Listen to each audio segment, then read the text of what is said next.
Welcome to the seminar, everybody. It's my pleasure to welcome Professor Kohta Murase from Penn State. He was a mentor of mine back in my undergrad days. Everybody please give him a warm welcome. He'll be talking today about using neutrinos to look at some interesting cosmic mysteries. So I'll hand it off to him. Okay, so thank you very much for the invitation. I'm glad to have this opportunity. So today I'm going to talk about exciting topic. One of the exciting topics is the recent particle astrophysics. So as you may hear, the Multimessenger astrophysics, one of the most rapidly growing fields in the astrophysics and the particle astrophysics. So today I'm going to talk about the recent progress of the cosmic rays and the cosmic neutrinos. So neutrino astrophysics started many years ago. So homestake experiment led by the Raymond Davis Jr., the first discovered the solar neutrinos, and the Kamiokande experiment led by the Masatoshi Koshiba, and first discovered the neutrinos from supernova 1987A. And since then, the experimentalists have measured the neutrinos, and in particular, the observations of the solar neutrinos and the neutrinos, atmospheric neutrinos, which are produced in the atmosphere, led to the discovery of the neutrino oscillation phenomena. So neutrinos have three flavors, and then they actually oscillate during their propagation. And then this happens, and this actually suggests that the neutrinos have a mass. Yes, so the neutrino mass is very tiny, but it's not zero. So this discovery also led to the Nobel Prize. And one of the Nobel laureates, the Kajita-san, so the professor, Dr. Kajita, says that I want to thank the neutrinos, and of course, and since the neutrinos are created by cosmic rays, I want to thank them, because the atmospheric neutrinos are produced by the cosmic rays in the atmosphere. So that he says that so that he wants to thank the cosmic rays as well as neutrinos. However, so the cosmic rays themselves are the big question in the astrophysics. So this is a century-old puzzle. So the cosmic rays are measured in the wide energy range from the MeV to GeV to the very, very ultra high, very, very high energies up to the about 10 to the 20 electron volts. So we know that the spectrum of cosmic rays is roughly expressed by the parallel. And then around the, the cosmic rays up to the knee, or even around 10 to the 17 electron volt, are believed to originate from the galactic sources. So the most promising candidates are supernova remnant. However, we know that very high energy cosmic rays exist. So for example, the ultra high energy cosmic rays, some of the cosmic rays exceed the energy of the EeV. EeV is a 10 to the 18 electron volt. Okay, so such high energy cosmic, such high energies cannot be reached by the ground experiments. So for example, the Large Hadron Colliders, the energy is energy that can be achieved by large LHC is 14 TeV. But this corresponds to about 100 PeV in the cosmic ray energy. But this is not sufficient. This is still lower than the energy of the ultra high energy cosmic rays. So the question we have is that how these cosmic rays formed, and then how the cosmic rays accelerated. How do cosmic rays propagate? So there are different questions, but in order to address these questions, so we need to know the origin. What is the origin? This is the kind of the questions we have had for many years. This is especially puzzling for the ultra-energy cosmic rays. The ultra-energy cosmic rays have the 10 to 20 electron volts. People believe that they are extragalactic, and we don't have any observational clues for the origin. But even for the in the universe, there are many biorent phenomena. But even for the biorent phenomena, it's not so easy to produce such high energy cosmic rays. So indeed, if you think about the possible candidate sources, actually not so many sources can satisfy the necessary conditions for the ultra-energy cosmic rays. So one of the necessary conditions for the production of the ultra-energy cosmic rays is so-called the Hiras condition.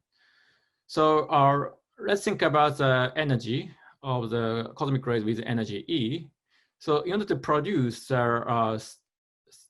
cosmic ray with such a high energies, at least you need to confine these cosmic rays in the system, right? The size of the system is R. And then in order to confine these cosmic rays, you would also need a magnetic field. This is B. Then the one necessary condition is, you can imagine, is that the Raman radius of the particle has to be smaller than the system size. So then you have these conditions. Okay, this one. Oops. Okay, this one. Okay.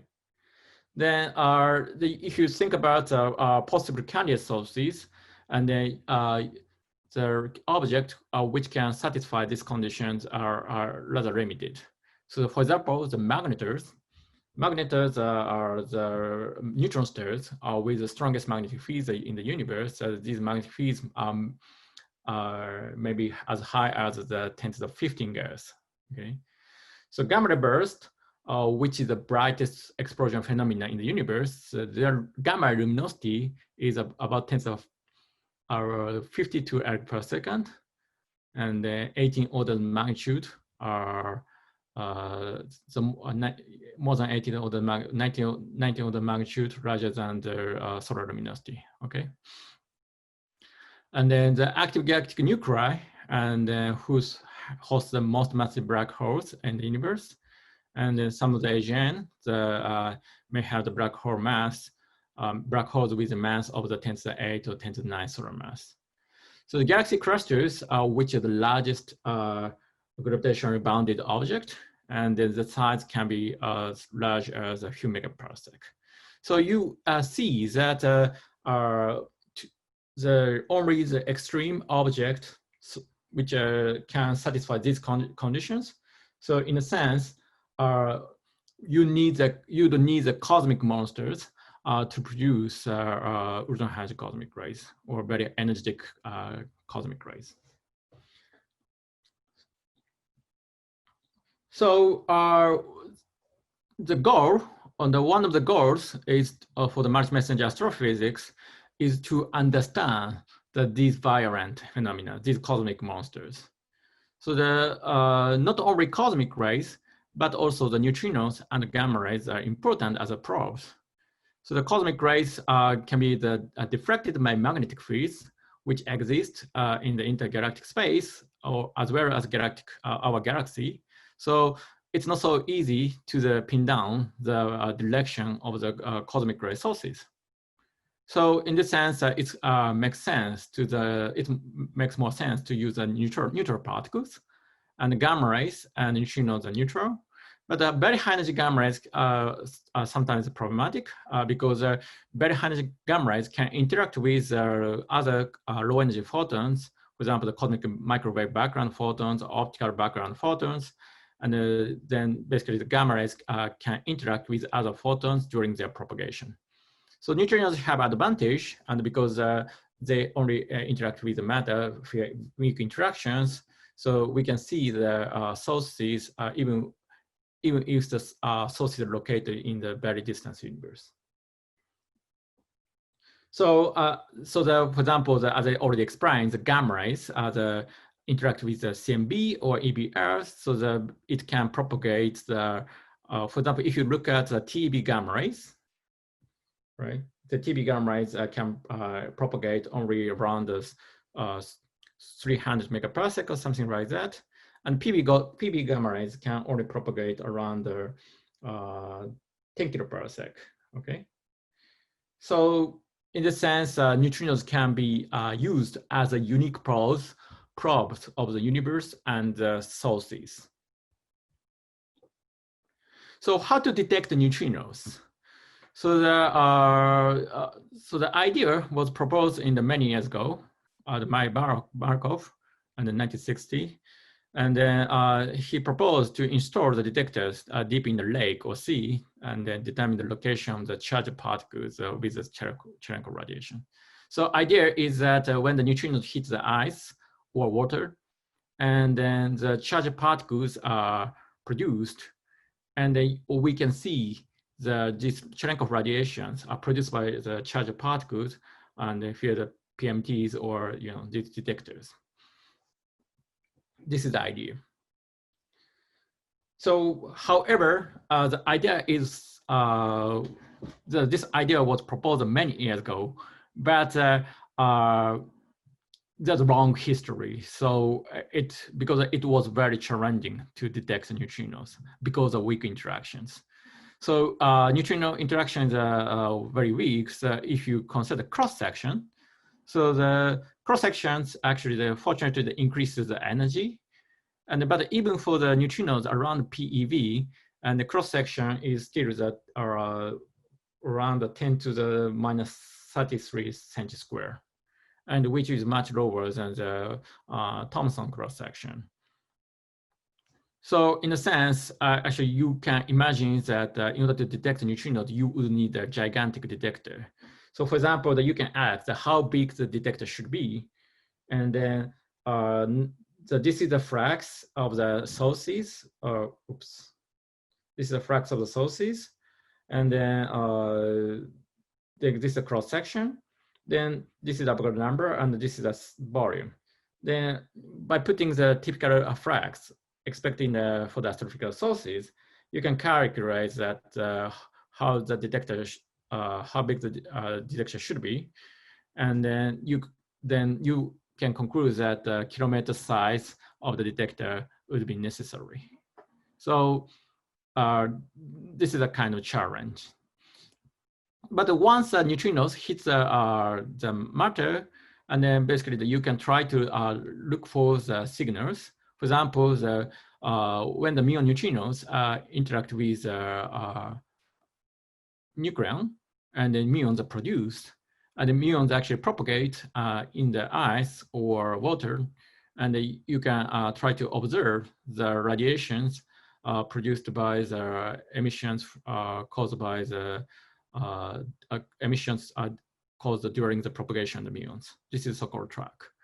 Or when the neutrino hits the ice or water, and then charged particles are produced, such as electrons or tau, or the hadronic showers are produced. In this case, shower signals can be used for the signature for the neutrino detection. So anyway, so experiments made efforts, and eventually we had a kilometer cubic size detector, which is the IceCube. So the IceCube was completed in 2010, and this was located at the South Pole in Antarctica. You see that detectors actually it's here, and 1 kilometer deep under the surface. And this is the effector size. You can see that the detector is much bigger than the effector. And then it was completed in 2010, and then they reported their discovery of the high cosmic neutrinos in 2012 to 2013, and then they had the evidence of the high energy cosmic neutrinos, and the high energy neutrino astrophysics started since then. So this is an image of the shower produced by about 1 PeV neutrino. And this is a Madison. Then you can see that how big the shower produced by a neutrino is, right? It's quite big.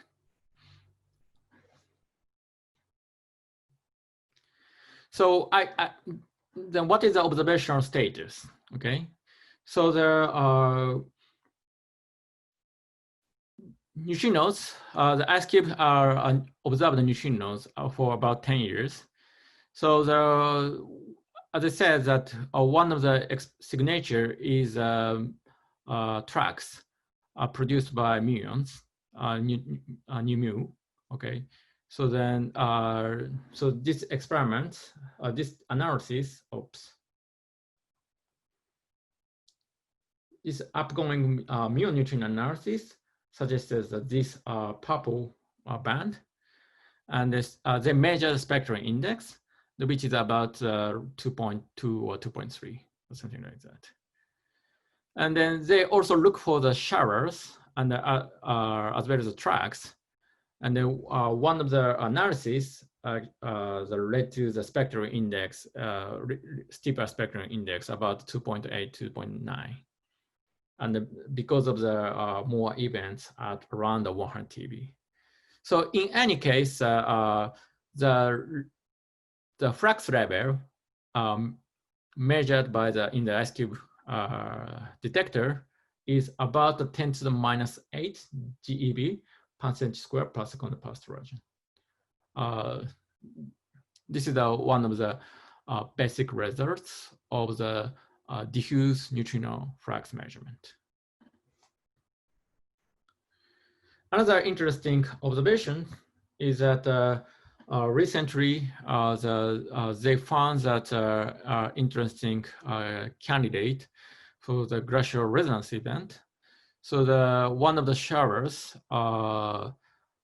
which are produced around the edge of the detector, whose energy was the deposited energy of the showers is around 5.9 PeV, and you can estimate the original neutrino energy, which is consistent with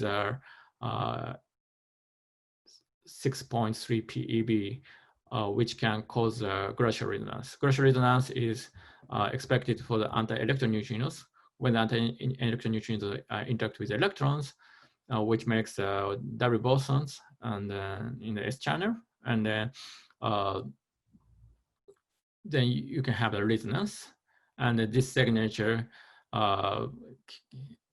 is expected in for many years. So of course, this is one event. So, but this is a kind of interesting candidate event for the glacial resonance. So another piece of the information is the neutrino flavor. So the neutrinos have 3 flavors. So the electron neutrinos, muon neutrinos, and tau neutrinos. And then the mass eigenstates are different from the flavor eigenstate. So neutrinos are produced, after the neutrinos are produced, and while they are propagating, because of this difference, they oscillate and eventually mixed. And then in the astrophysical case, because the propagation distance is so long, you eventually expect that the ratio among the 3 flavors, and the electron neutrino, muon neutrino, tau neutrino, is expected to be around the 1 to 1 to 1. So theoretically, in this diagram, okay, so you have the diagram, so the 1 to 1 to 1 corresponded in the center, okay? And then IceCube measures the showers and the tracks. Then you can have information of the flavors because of this, because tracks are mainly produced by the muon neutrinos, and the showers are mainly contributed by the electron neutrinos and tau neutrinos. So for example,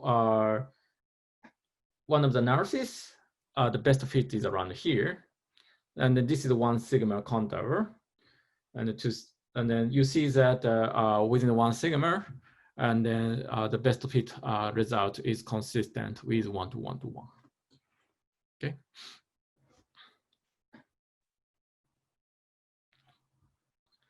So you could ask, okay, this is another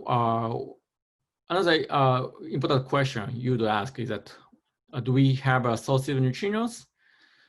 And then indeed, so far we have detected many neutrinos. However, we have not found the established neutrino source yet. Okay, so distribution of neutrinos, arrival distribution of neutrinos is consistent with isotopic distribution. So in this sense, the situation is different from the gamma ray astronomy. So in the gamma ray astronomy, for example, this is a gamma ray skies in the Fermi, measured seen by Fermi gamma ray satellite. In this case, Fermi already detected more than 3,000 sources, and you see the galactic plane and the Fermi bubbles. And in this sense, neutrino astrophysics has not reached this level yet. But people try to discover the sources of neutrinos, and the interesting thing is that we indeed have some hints. So this is the result of the 10-year IceCube point source searches. And then in these, there are some interesting sources. For example, the NC 1068, this is the nearby starburst galaxies, which coincide with the AGN. Actually, this has a 3 sigma excess on the background, above the background, okay? And then one of the interesting candidates is actually TXS 0506. This is the blazar, which I'm going to talk later. So in this sense, yes, so the significance is not the level of is not the discovery level yet, but we have some interesting candidates in the data. This is the situation. Kohta, can I ask a question? Yes, sure. So you say that, well, these are 3 sigma. I mean, naively, how do you, like, is the constraint to reach 5 sigma in terms of exposure? Or is this in terms of sensitivity to, like, in terms of resolution? Like, how do you reach 5 sigma in this case? Oh, sorry, this curve is actually sensitivity 5 sigma. Sensitivity 5 sigma. So I see. Yeah, this is the 5 sigma. Then, yes. So this is in this case a 5 sigma discovery potential, and then this is the 90% sensitivity, and then yeah, and then this depends on the spectrum index you were shown.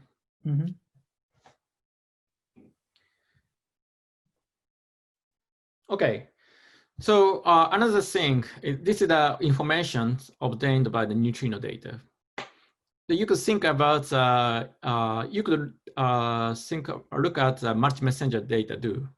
So here I plot the IceCube data in the diffuse flux plot. So the x-axis is the energy, and the y-axis is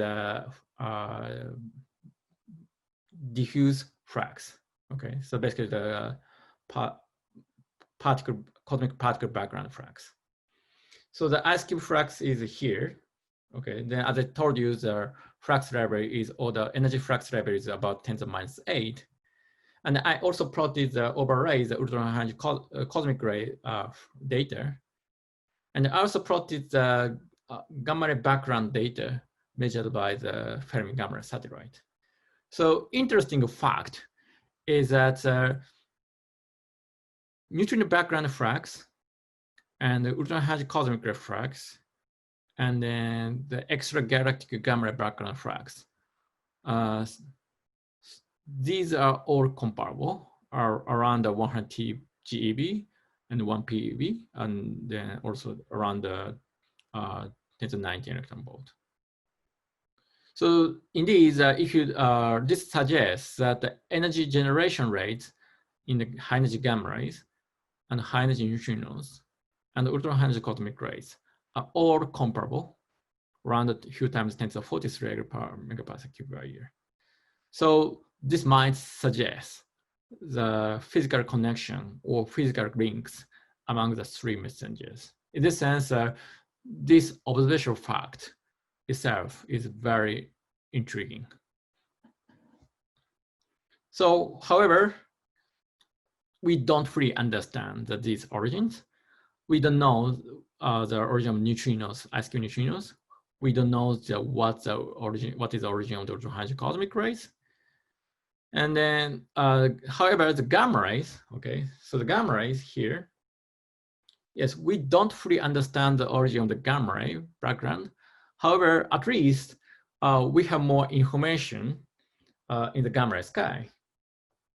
And then I will talk about this later. So the next question is that how the neutrinos are produced, okay? How the neutrinos produced?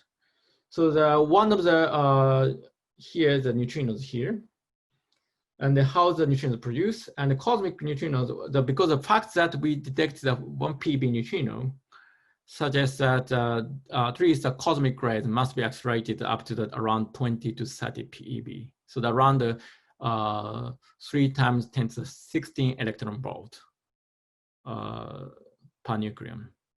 So because there are protons, typically the neutrino carries about 3 to 5% of the apparent protons, then you could you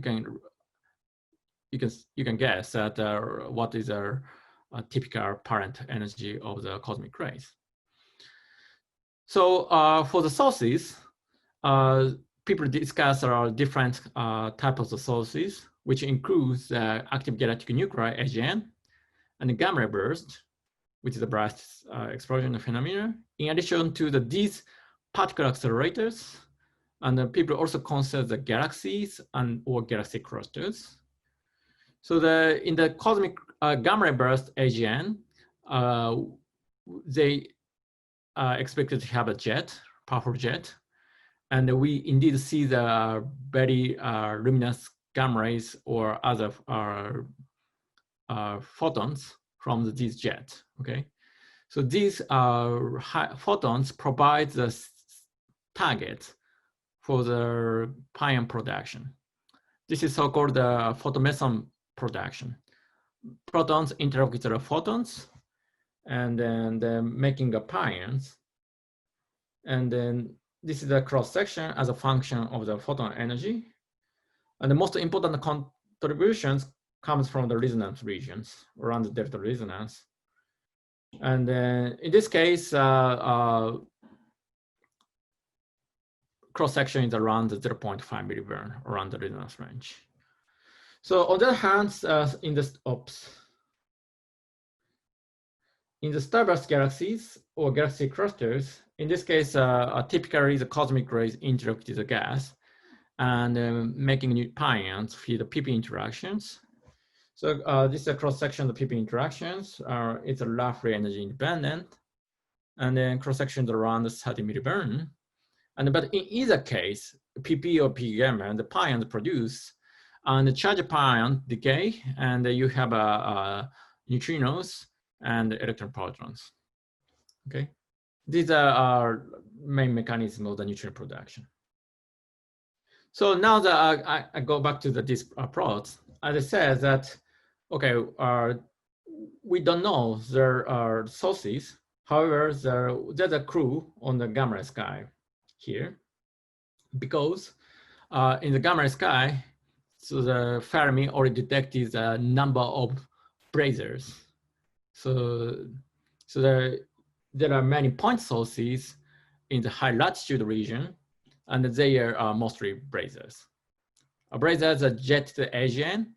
If you observe the jet on the axis, and then you see the boosted emission, this is called the blazars. So thanks to the Fermi satellite and detailed analysis, and people now think that blazars make a significant contribution to the gamma ray background, especially around the 10 GeV to 100 GeV. So in the sense, blazars are actually the energetically important in the gamma ray sky. Okay. So blazars also are, oops. Okay, so that one slide is missing. So the blazars, in the sense, blazars are important as a gamma ray sky. So it's quite natural to ask that blazars might be also important in the neutrino sky. Okay, then you can have a question: can blazars be the origin of the IceCube neutrinos? So one of the tests we can do is a stacking analysis, because the gamma rays blazars are so bright and the gamma bright blazars already resolved. Then you can perform the stacking analysis between the gamma ray data and the neutrino data, and such analysis have been done. So that this is one of the results of our group. And we performed a comprehensive analysis. And in this case, we also consider the uncertainty coming from the unresolved blazars. Because not only the unresolved blazars, but also unresolved blazars exist. And we also take into account this possible contribution. Then as you see from this plot, and our conclusion is that the blazar contribution to the IceCube neutrinos are most likely less than the 30% or something like that. So we believe that it's likely that the blazar contribution is to the neutrino sky is subdominant. And then you can, in addition to these stacking limits, actually there are also other limits coming from the anisotropy. For example, autocorrelation, or you can search for the event clustering in the neutrino data, right? So that if the neutrinos, if the sources are, number of sources are limited, you have more fluctuations, and because of the effect of the finite number of the sources, and by looking for this anisotropy, you can put the constraints on the population density of the possible sources. Actually, this independent analysis also disfavors the blazars as a source of IceCube neutrinos. So in this sense, blazars are important in the gamma ray sky. However, which may not be the dominant sources in the neutrino sky. So you can think about the similar. You can apply the same analogy to the gamma ray burst, because gamma ray bursts are very energetic object. You can also perform the stacking analysis between the neutrino data and the gamma ray burst data. And actually, this analysis also rules out that the gamma ray burst as the main origin of the IceCube neutrinos. So in this sense, actually the bright sources such as the jetted AGN and gamma ray burst might not be the sources of the IceCube neutrinos. So, so in this sense, that is why we think that cosmic ray reservoirs might be more appealing as sources of neutrinos. So in this case, the main sources are starburst galaxies or galaxy clusters.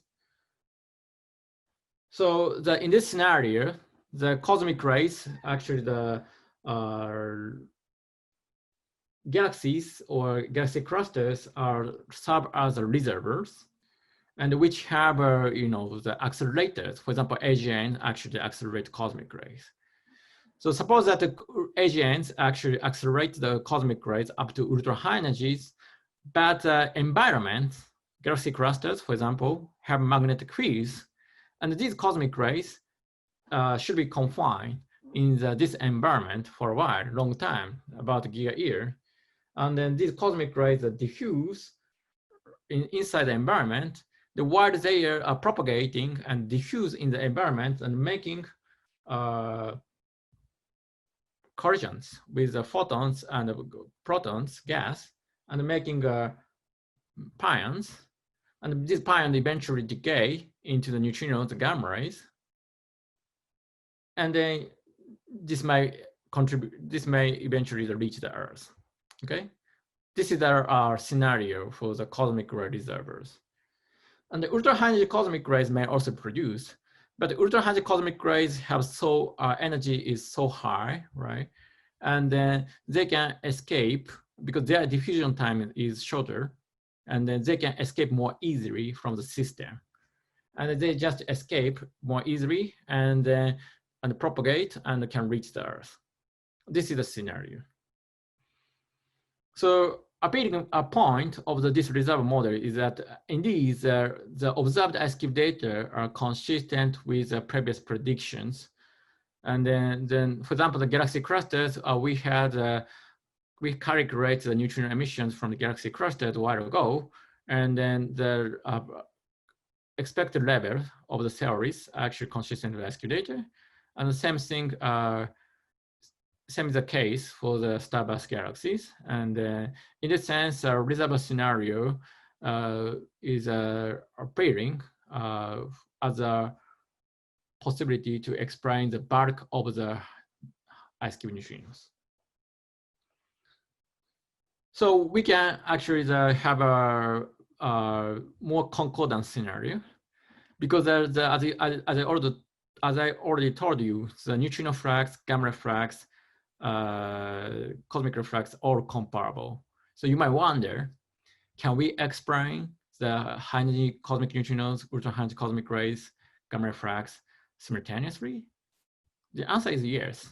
So we did the simulations. Actually, that I already showed the slide how the cosmic rays that diffuse in the system and propagate. Okay, so that we actually also did some state of simulations of the particle interaction in the environment and in the galactic space.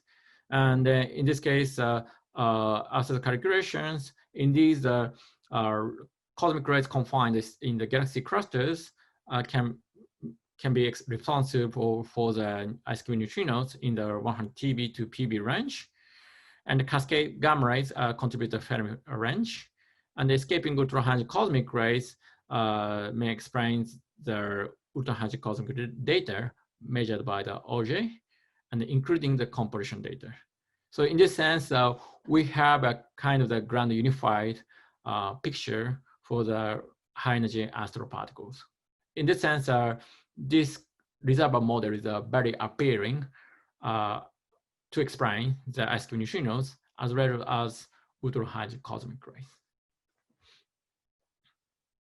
So far, I think everything sounds good. However, there's one thing which is puzzling. So if you look at the data of the neutrinos carefully, you find that around here is actually the theory curve does not fit the IceCube data. So here is actually there's one important argument which can make for this component. So we can think about the fate of the gamma rays. Okay, this is a generic argument. If the neutrinos are produced by the charged pions, and then in the either case of the PP interactions or P gamma interactions, not only the charged pions, but also the neutral pions should also be produced. Then neutral pions eventually decay to the gamma rays. And the gamma production is unavoidable. So in addition to these hadronic gamma rays, usually the electrons are there. The electrons also make gamma rays by synchrotron emission, the inverse Kohta emission. And then these gamma rays, the fate of the gamma rays can be calculated. For example, if these gamma rays escape from the system, And very high energy, as I already explained, very high energy gamma ray interact with cosmic microwave background or extragalactic background, right? And then they make electron-positron pairs. But this is not the end of the story, because electron-positrons are still energetic, and which can upscatter the CMB photons and making gamma rays. And this process can repeat many times in principle. So this is so-called electromagnetic cascade. So theoretically, we know that this cascade spectrum the gamma rays cascaded in the intergalactic space is nearly universal. So even if you change the injection energy of the gamma rays, eventually the spectrum looks similar. If the spectrum observed on Earth looks similar, if you consider extragalactic sources. Keeping this in mind, and we can revisit this problem. So that, as I already said, that around 10 TeV data or 30 TeV, so indeed the neutrino IceCube analysis, the shower analysis suggests that the flux is around high. And then if you use this data, and then you can actually calculate the gamma rays which are accompanied by these neutrino emissions. This is a source independent and a generic argument, okay? So you have neutrinos, then you can calculate the gamma rays associated with this neutrino data. So in either PP or P gamma case, so the gamma ray flux is around here, okay? So this is the gamma ray curve. And this is the expected contributions from the diffuse gamma ray background. So you see that expected gamma ray flux associated with this neutrino data exceeds the Fermi gamma ray background. So this is actually a problem, right? So apparently the gamma ray flux associated neutrino flux actually kind of contradict with the data. So what's wrong? So the wrong point is here is that assumption here that I made the assumption that sources are transparent in the gamma rays, okay? So the gamma rays can escape from the sources and just cascade it down in the intergalactic space. So to avoid this problem, so you need to prepare, the gamma rays have to be blocked inside the sources. So this data suggests that existence of the hidden sources or gamma ray opaque sources. So this conclusion is supported by the latest observations by the IceCube. So the IceCube actually published the latest shower analysis and analyzed the 6-year data of the in the showers, and then flux around the 10 TeV to 100 TeV is indeed pretty high, and then the higher than the flux are measured in the track data. So in this sense, actually, this data suppose that some hidden sources are necessary to explain this component. So another interesting observation is that if you look at the best fit index, spectrum index is inferred by the shower analysis around 2.5, then track data that suggests that 2.3. So within 2 sigma, there's no contradiction, it's consistent. However, perhaps this might suggest that the structure in the neutrino spectrum, okay? So in a sense, the 10 to 100 TeV neutrino data may have a different origin. This is a possibility. So in this case, what is the sources of the neutrinos? So one of the possibility is that the neutrinos are produced by the cores of the active galactic nuclei. So for example, in the vicinity of the black holes, we have accretion disk, And in addition to accretion disk, we have a hot the collisionless plasma, the corona region, right? The corona is actually the maybe promising the sites of the particle acceleration. Then if the particle acceleration happens, you expect that the neutrino and gamma ray production. And then in this case, because density is so high, the gamma rays high energy gamma rays can naturally be blocked. So indeed, we do these calculations, and indeed, these models can explain the 10 to 100 TeV data and measured in the IceCube, and then with the reasonable genetics of the cosmic rays. So one interesting prediction is that this also accompanied by the gamma rays, but not in the GBA, but in MEV gamma rays. So in this sense, this is a future MEV gamma ray satellites will serve as interesting probes of this model. So another interesting signature of the feature of this model is that gamma rays, okay, so the gamma rays, this model can explain the energy 1068. The IceCube reported the 3 sigma excess towards the direction of the energy 1068. So this model can explain that this possible excess, 3 sigma excess, are seen in the IceCube data. So energy 1068 is actually we also have a very strong limit in the TeV gamma rays. So in this sense, if this neutrino excess is true, the sources must be hidden in the TeV gamma rays. But this model is already, as I said, this model is actually the gamma ray opaque. So the prediction is consistent with the absence of the very high energy gamma rays in the TeV range. So instead, we predict that gamma rays are detectable in the MEV gamma rays with future gamma ray satellites. So this this model has an interesting feature which can be testable. Okay, so I have to. So using the last 15 minutes, I'm going to explain the transient. So high energy neutrinos, so far that we have not found the established sources yet. Also, we have an interesting hint.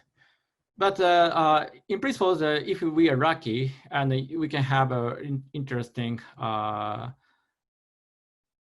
detection of we might be able to find the neutrino sources thanks to the multi-messenger approach. For example, if the neutrinos, if you consider transient, you can use the information of the potential correlation or timing, and then you can reduce the background, and then you can have a larger significance. So the people actually are actively looking for the neutrino emissions from the various transients, including gamma ray burst, blazar flares, supernovae, and tidal disruption events, and so on. So the Penn State is actually also doing one of the attempts to look for such a multi-messenger transient. So that we lead the project, so-called astrophysical multi-messenger observatory network among. So the idea is we don't miss any interesting neutrino and the gravitational wave events. So that we actually are attempting the real-time subthreshold analysis and the real-time coincidence searches, and we aim to share the data for the prompt follow-up observations. Okay. So we actually developing this pipeline for to achieve these goals. So in this context, one of the interesting, exciting events is TX discovery of the neutrino event, IceCube 170922A. Then this was detected in the 2017 around September. Then after that, people actually made a follow-up observations, and then they found a counterpart of the blazar counterpart, and this blazar was actually turned out to be the flaring in the, and then they found a counterpart in the X-rays and gamma rays, radio, and in optical radiation. So the significance is around 3 sigma, and then people, the many follow-up observations, many follow-up campaigns were made, and then we also the Penn State groups also made a significant contribution to especially in the X-ray follow-ups using the Swift and the Newster. So question is that, okay, so the association is there, then what is the interpretation of this association between this blazar and this IceCube neutrino event? So in this case, neutrinos in the blazars produced by the P gamma interactions.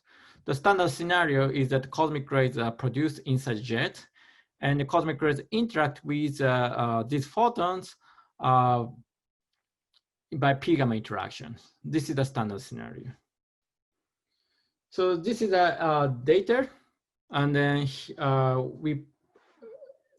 the spectrum of the measured in this TX blazar. So important thing is that, okay, the neutrinos are observed here. Okay, this is the neutrinos. But we have the gamma ray data, and this is the X-rays, and this is the UV. So we observe the beautiful steep decline in the UV range and deep feature in the X-ray range, and we have another hump, second hump in the gamma rays. So as far as we study that this is best explained by the leptonic model, and then this is because that in this case, if neutrinos are produced for example, in this level, okay, in this level. So as I told you, not only neutrinos but also gamma rays should also be produced. Okay, these gamma rays eventually cascaded down and then fill the gap, fill the deep. But however, the fact that we observe the beautiful deep actually constrains this possibility. So actually, we can place a limit on the neutrino flux using the X-ray data. Okay, so because X-rays, we should not overshoot this X-ray data, by which we can have upper limits on the detection event rate of neutrinos. So the conclusion is that it's not so easy to explain the neutrino events. So the expectation value is about less than 0.1 per year. So it's just one event, so that I don't exclude, but it might be challenging. So the situation is more challenging for another flare, which is measured in 2014 flare. So the ASCII people look for the data, actually look for the past data, and they found 30 more events in the 2014-2015. In this case, electromagnetic gamma ray flare was not associated. They just found a neutrino flare and in this 2014-2015. But however, we also have archival data in the X-rays and gamma rays. And we can repeat this same argument so that we can ask that, oh, if the neutrinos, if you want to explain this neutrino flux, what is the associated gamma ray flux? This is the associated gamma ray flux on the X-ray flux. And this actually overshoots the X-ray data a lot. So conclusion is that it's not so simple. So at least the simplest standard one zone, single zone model fails to explain these multimessenger observations. So, so how you can reconcile this data? Of course, you can you may wonder that, okay, maybe this association may not be physical, maybe accidental. This is a possibility. But this association is physical.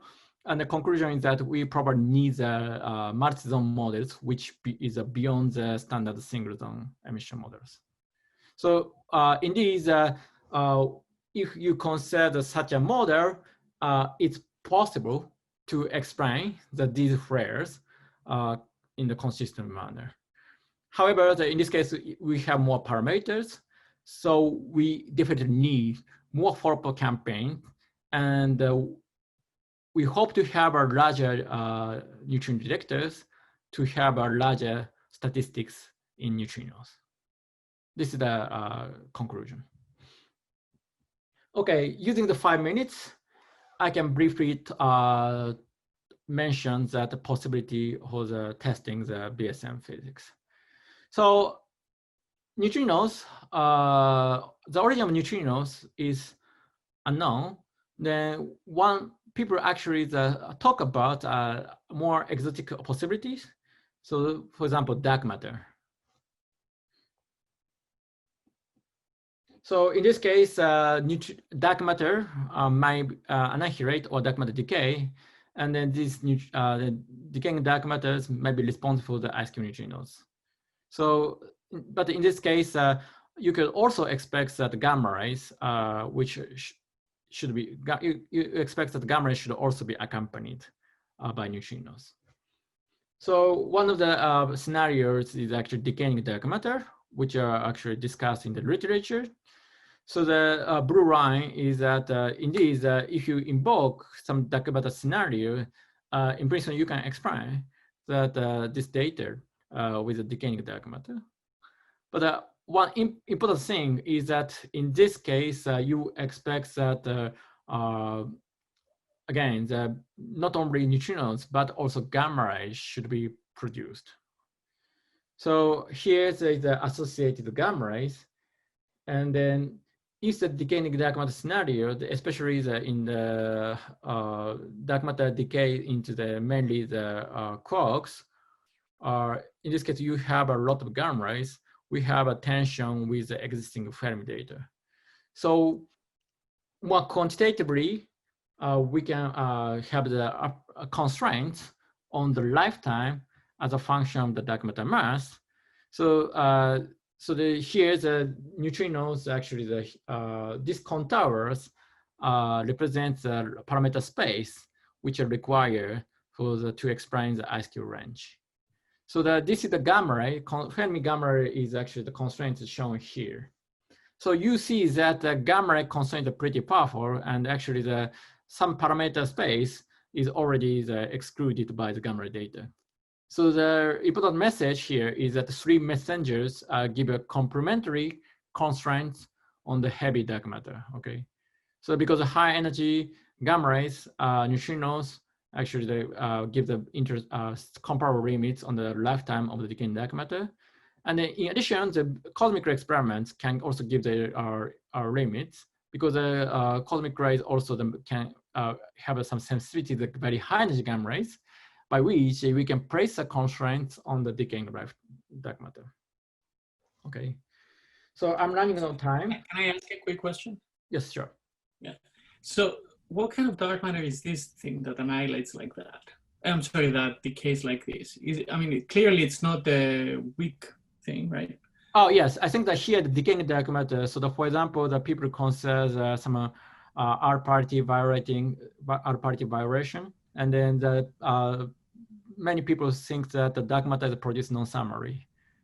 Okay, like it's actually not WIMP, because if the produced a summary, typically you have dark matter mass is around PeV, right? So that if the summary produced and in the typical scenarios, you have a unitarity bound, then exactly. You expect you have you expect that the mass is around below the 100 TeV. So people discuss non-summary produced dark matter. Although some people try to consider different mechanism to produce such a heavy dark matter summary, but you have to actually invoke the other mechanism. Yes. Okay, and can we go back one slide, please? Yes, sure. Yeah, and so in this case, so you're looking at a scenario where dark matter goes into nu E, right? Actually, this is a ad hoc scenario. In this case, I show that the BB bar is a 88, particle fraction is a 80% is a BB bar, and 3% is go to the nu bar. Okay, so if the lifetime then of the particle is afforded the edge of the universe, and must be longer than the universe, longer than the age of the universe. Yes. Excuse me. The lifetime of the dark matter lifetime must be longer than the age of the universe. Yeah. Okay. So it has to be longer by whatever is constrained on the next figure. Yeah. But you say that 12% of that has to go into nu E. Yeah. In this specific model, of course, you can change this ratio, right? Right. It's like it's our model. So that actually I can show the other models if you want. I have slides. No, it's okay. It's okay. The way I think about this problem is that dark matter going into nu E, you have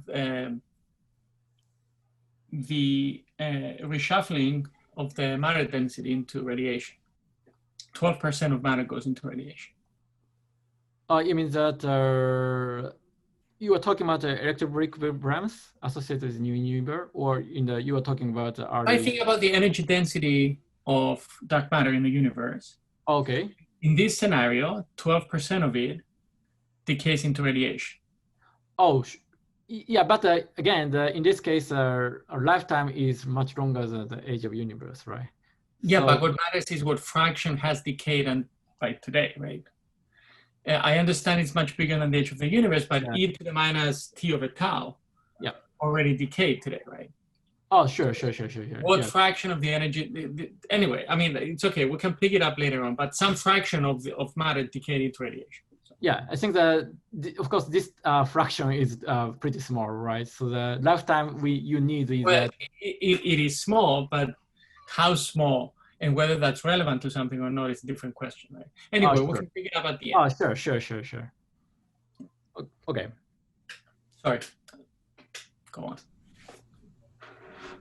Okay, so I mentioned the other two possibilities, and I will end. Okay, so another important, interesting feature to use an IceCube neutrinos is to probe the neutrino properties, and people discuss new physics, neutrino interactions beyond the standard model. For example, the high energy neutrinos, actually neutrinos may talk to the neutrinos. You may have self interactions via exchanging the mediator in the MEB range. Actually, such interactions have been discussed to alleviate the Hubble tension issue in the cosmology or alleviate the small scale structure problems. So in this sense, people discuss this kind of possibilities for a while. And if such a new interactions exist by exchanging the MEB mediator, so one of the consequences is that high energy neutrinos can interact with the cosmic neutrinos background, or they can interact with the dark matter by exchanging the MEB mediator. So the people discuss modulation in the neutrino spectrum. So actually by looking for the modulation or deep feature in the neutrino spectrum like this, right? So if the interaction is there, and you can expect this kind of deep features in the neutrino spectrum, and then in principle you can place constraints on such self interactions. This is one interesting possibility the people are looking for. And in this context, actually you can use transients themselves, because once you have such new interactions, what happens? So, once you have such new interactions, and the neutrinos interact with the cosmic neutrino background, and yes, so the interaction is very, such an interaction happens. Basically, of course, you have some scattering angle, and then the travel length, the path is actually modified. If the travel path is modified, and you have a time delay or time spread. So you could expect that the neutrino echoes. And if you have a very short time, short duration transient, such as gamma bursts, And then you can try to look for the associated time delay signature by which you can actually probe such new interactions. So this might be difficult in the present IceCube, but if you have IceCube Gen 2 or next generation detectors, in principle, we can have interesting constraints on the neutrino-neutron self interactions or neutrino dark matter interactions. Okay, so I just finished my talk. So that this is summary. So here's actually the one observational fact is that yes, so that we have measured neutrinos, and the interesting fact is that neutrino flux is comparable to the ultra-high cosmic flux and gamma flux. So this is a hint. This is my hint as the connections among the three messengers. So in the first part, I talked about the origin of the high cosmic particles. And then the cosmic reservoirs, such as galaxy clusters, the starburst galaxies, actually they're kind of intriguing because in principle, we can have a grand unification picture to explain the three messengers simultaneously. But on the other hand, the blazars and the gamma bursts are likely to be subdominant in the Neutrino sky. However, so the recent IceCube data in the 10 to 100 TeV range suggests that flux is very high, and this is not so. This is not simply explained. This data suggests that existence of the gamma ray opaque hidden gamma ray sources. And then I discussed cores as one of the possibilities. Transients, and actually we have unique chances to see the neutrinos, and then strategic multi-messenger searches, for example, AMON, are going on. And then I discussed TXS 0506, which is a blazar and associated with the IceCube event. And then, however, we detect the neutrino from these blazars. However, we don't have concordant pictures of this object. If the data is true, we probably need some more complicated modeling to build a single zone model. Or in any case, we need more data to have a better picture of this association. Now, finally, I discuss heavy dark matter and neutrino interactions. So that just here, this is basically that demonstrates that multi-messenger searches are indeed powerful to probe beyond the standard model. And also the gamma rays, neutrinos, cosmic rays are now the complementary. So the future is bright, and then now the IceCube is there, and the chemistry net is actually under construction. And then next generation detectors, IceCube Gen 2 is being planned. So in features we have more data, and we will have more clues on the origin of these high energy cosmic particles. Thank you very much. Thank you. Very good. Obviously we've had some questions already, but would anybody like to ask any further questions?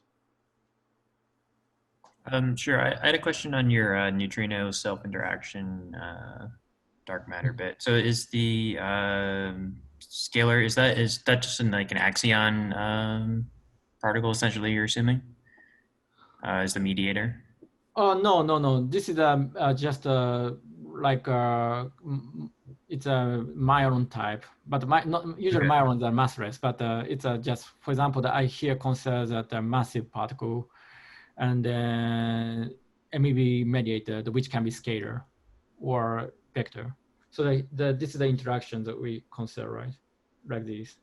So this is why effectively this is a mediator. Okay. And you can have this kind of the bosons by various mechanisms.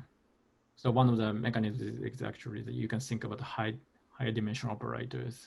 If you have a 6-dimensional operators, you can have this kind of boson after the spontaneous symmetry breaking. Oh, okay. any more questions? So, Kohta, thank you very much. We really appreciate your time. Okay. That was extremely good of you. I think because of the clock, I think a few people actually had to drop, quite a few people had to drop off a bit earlier. But no, thank you again.